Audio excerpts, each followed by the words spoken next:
Pernahkah kamu berpikir, kenapa makam Raja Arthur yang legendaris tidak pernah ditemukan oleh para arkeolog sampai detik ini?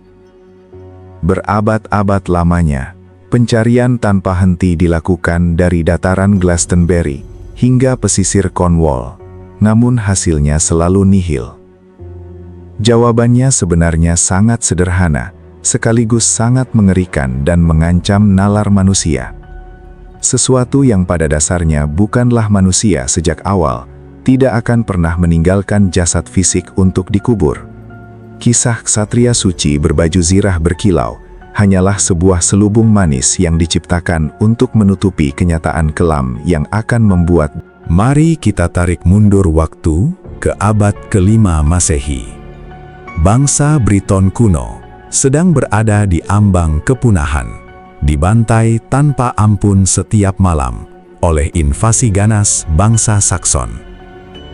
Dalam keputusasaan yang absolut, mereka tidak memanggil seorang raja atau jenderal manusia. Melalui ritual terlarang, mereka memanggil entitas bernama Arthos. Dalam bahasa Keltik kuno, Arthos berarti beruang. Namun, ini bukanlah hewan karnivora biasa. Arthos adalah entitas iblis kuno, dewa beruang haus darah, yang tertidur jauh di dalam perut bumi yang gelap.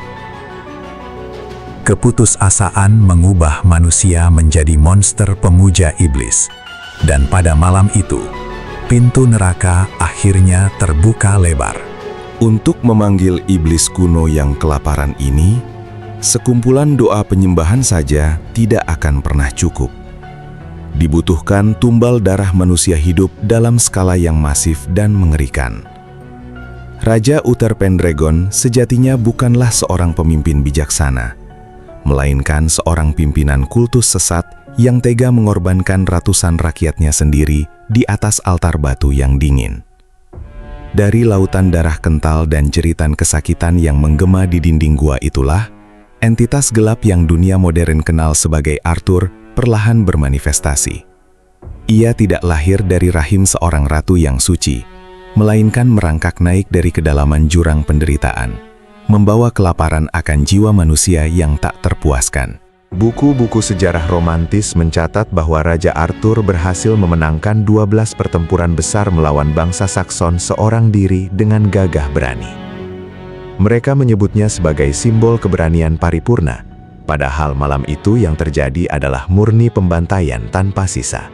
Di medan perang Gunung Badon yang terkenal, pasukan Sakson tidak lari mundur karena kalah taktik perang. Mereka berlarian menjerit ketakutan, pikiran dan kewarasan mereka hancur lebur saat melihat bayangan raksasa setinggi 3 meter. Wujud setengah manusia setengah binatang buas, mengoyak-ngoyak barisan pertahanan mereka bagaikan boneka kain.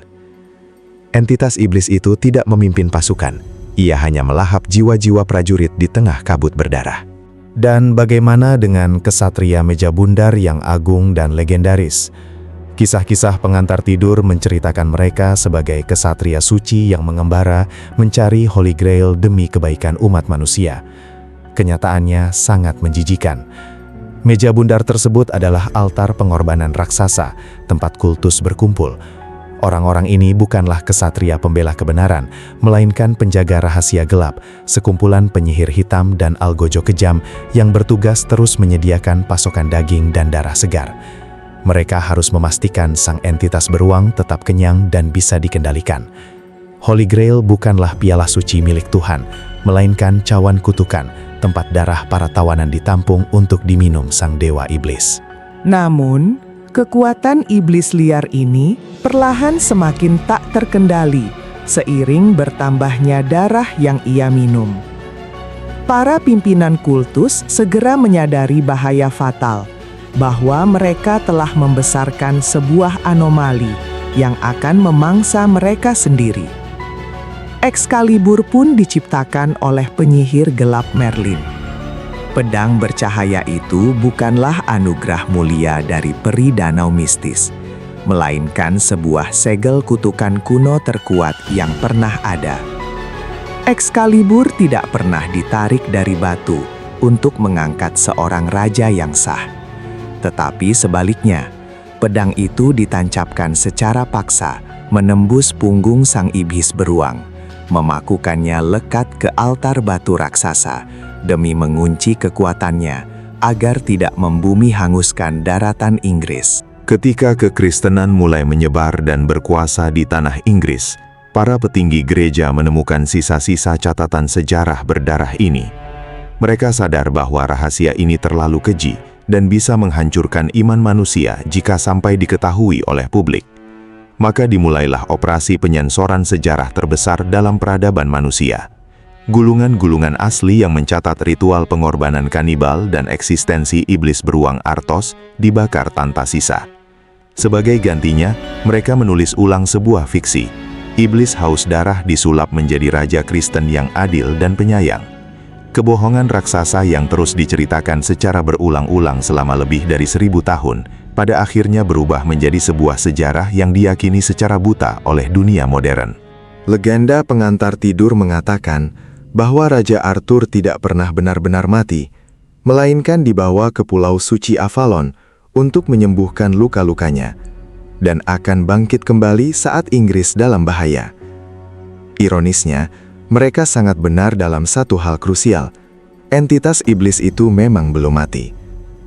Avalon sejatinya bukanlah pulau surgawi dengan apel emas, melainkan dimensi cermin yang gelap, sebuah danau hitam pekat tak berujung, tempat iblis purba itu dibuang dan disegel dalam tidur panjangnya yang penuh kebencian.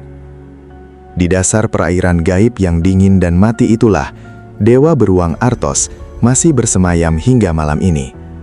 Ia terus menunggu dengan penuh kesabaran dalam kegelapan, menunggu saat di mana darah manusia kembali ditumpahkan untuk memanggilnya bangun.